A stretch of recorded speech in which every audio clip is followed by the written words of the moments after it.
hard time when I brought a second sheet of paper, but anyway, it's clearly an honor to introduce Greg Strouse, Acting Deputy Director of the Physical Measurement Laboratory and leader of the Thermodynamic Metrology Group at NIST. He's an international leader in measurement temperature, probably second in time as the most measured quantity in the world. I mean, when you get up in the morning, first thing you want to know is what time it is, the second thing you want to know is what's the temperature outside. Greg and the group he leads at NIST are largely responsible for ensuring that our nation's temperature measurements are accurate and comparable to measurements made anywhere in the world. While many of us in our daily lives might be concerned about temperature differences on the order of a degree or two, Greg focuses on temperature differences 1,000 times smaller. Greg has developed capabilities at NIST to make the best in the world measurements of temperature and to disseminate temperature standards to industry, government, and academia that are tied to these measurements. These temperature measurements are foundational for numerous other standards disseminated by NIST, in fact disseminated by Greg's group, including humidity, infrared radiation, and pressure.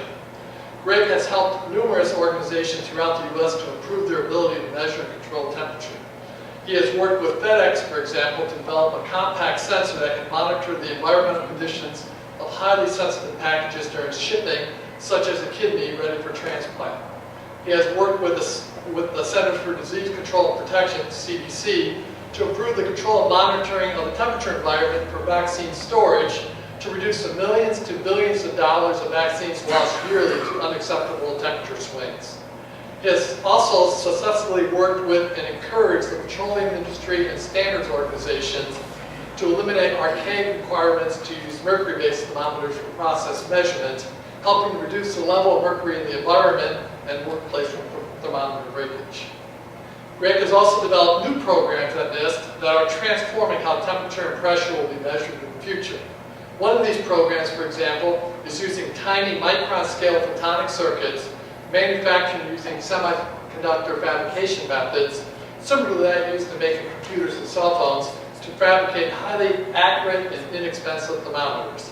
This technology will revolutionize temperature measurement by enabling millikelvin level accuracy sensors to be embedded into products and processes at almost no cost.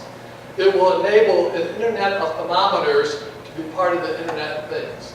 With that, congratulations, Greg.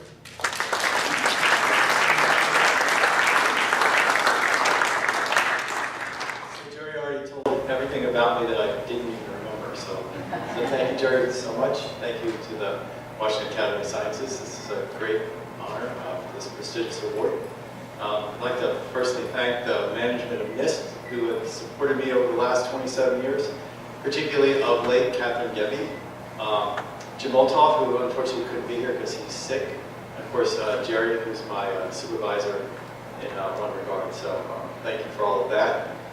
Certainly over the last 27 years, it's been quite a wild ride, and I have to jump between 10 micro-K uncertainty and 10 degree uncertainty on any given moment during the day. And so that really keeps you dynamically elastic.